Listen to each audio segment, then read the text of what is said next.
ఒడిశాలోని కటక్లో ఘోర అగ్ని ప్రమాదం జరిగింది. నగరంలోని ఎస్సీబీ వైద్య కళాశాల ఆసుపత్రి ట్రమాకేరు ఐసీయూలో మంటలు చెలరేగాయి. ఈ ఘటనలో 10 మంది మృతి చెందారు. మరో 11 మందికి గాయాలయ్యాయి. ఒడిశా సీఎం మోహన్ చరణ్ మాజీ అక్కడికి చేరుకొని పరిస్థితిని సమీక్షించారు. చికిత్స పొందుతున్న బాధితులను ఆయన పరామర్శించారు.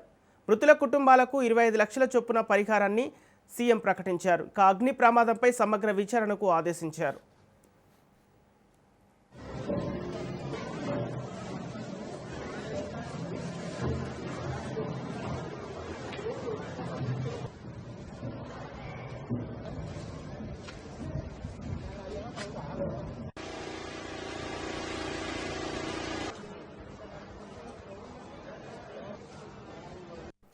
ఒడిశాలోని కటక్లో ఘోర అగ్ని ప్రమాదం జరిగింది. నగరంలోని ఎస్సీబీ వైద్య కళాశాల ఆసుపత్రి ట్రమాకేరు ఐసీయూలో మంటలు చెలరేగాయి.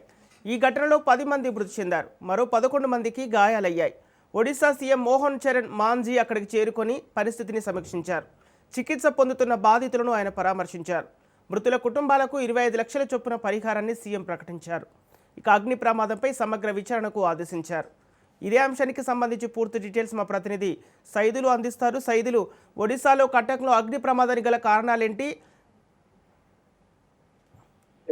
సంపత్, ఒడిశా కటక్లోని మెడికల్ కాలేజీలో ఆసుపత్రి లోపట తెల్లవారుజామున అగ్ని ప్రమాదం చోటు చేసుకున్నట్టు అక్కడ ఉన్నటువంటి స్థానికులు మీడియాతో చెప్పడం జరిగింది. అగ్ని ప్రమాదంలో 10 మంది ప్రాణాలు కోల్పోయినట్టుగా కూడా చెప్తున్నారు. వారందరూ కూడా తీవ్ర అస్వస్థతకి గురైనట్టు, సో అగ్ని ప్రమాదం కారణంగా వారు బయటికి వచ్చే ప్రయత్నంలో భాగంగా ఊపిరాడక అక్కడికక్కడే మృతి చెందినట్లు కూడా స్థానికులు మీడియాకు వెల్లడించడం జరిగింది. మిగిలిన 11 మందికి తీవ్ర అస్వస్థతతో ఆసుపత్రిలో, స్థానికంగా ఉన్నటువంటి ఆసుపత్రిలో ఐసీయూలో చికిత్స పొందుతున్నట్లు కూడా తెలుస్తుంది. వారిలో కొంతమంది పరిస్థితి విషమంగా ఉన్నట్టు కూడా చెప్తున్నారు. తెల్లవారుజామున ఈ ఘటన చోటు చేసుకున్నట్టు కూడా గుర్తించడం జరిగింది.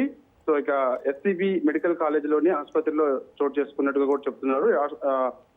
ప్రాథమిక అంచనాల ప్రకారం షార్ట్ సర్క్యూట్ కారణంగానే అగ్ని ప్రమాదం సంభవించినట్లు కూడా అధికారులు భావిస్తున్నారు. ఈ ఘటనలో ఐసీయూలో చికిత్స పొందుతున్నటువంటి 10 మంది రోగులు దురదృష్టవశాత్తు ప్రాణాలు కోల్పోయారని చెప్పేసి, వీరిలో 7గురు ఐసీయూ లోపల మంటలు దట్టమైన పొగ కారణంగా చనిపోయినట్టుగా కూడా చెప్తున్నారు. 3 రోగులను ఇతర వార్డులకు తరలిస్తుండగా పరిస్థితి విషమించి మృతి చెందినట్లు కూడా చెప్పడం జరిగింది. సహాయక చర్యల్లో పాల్గొన్నటువంటి 23 మంది ఆసుపత్రి సిబ్బంది కూడా దట్టమైన పొగ పీల్చడం వల్ల అస్వస్థకు గురై ప్రస్తుతం చికిత్స పొందుతున్నట్టు కూడా వెల్లడించినారు. ఈ ఘోర ప్రమాదంపై ఒడిశా సీఎం తీవ్ర దిగ్భ్రాంతి వ్యక్తం చేయడం జరిగింది. ముఖ్యమంత్రి మోహన్ చరణ్ మాంజీ స్వయంగా ఘటనా స్థలానికి చేరుకొని పరిస్థితిని సమీక్షించారు. మృతుల కుటుంబాలకు ప్రభుత్వం తరఫున ఒక్కొక్కరికి 25 లక్షల చొప్పున ఎక్స్‌గ్రేషియా ప్రకటించారు. అలాగే ఈ ఘటనపై సమగ్ర జ్యుడిషియల్ విచారణకు ముఖ్యమంత్రి ఆదేశించారు.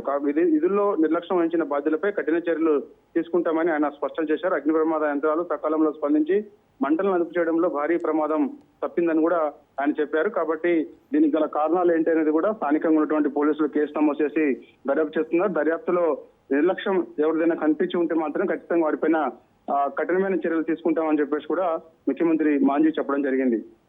Okay, right. Thank you Saidulu.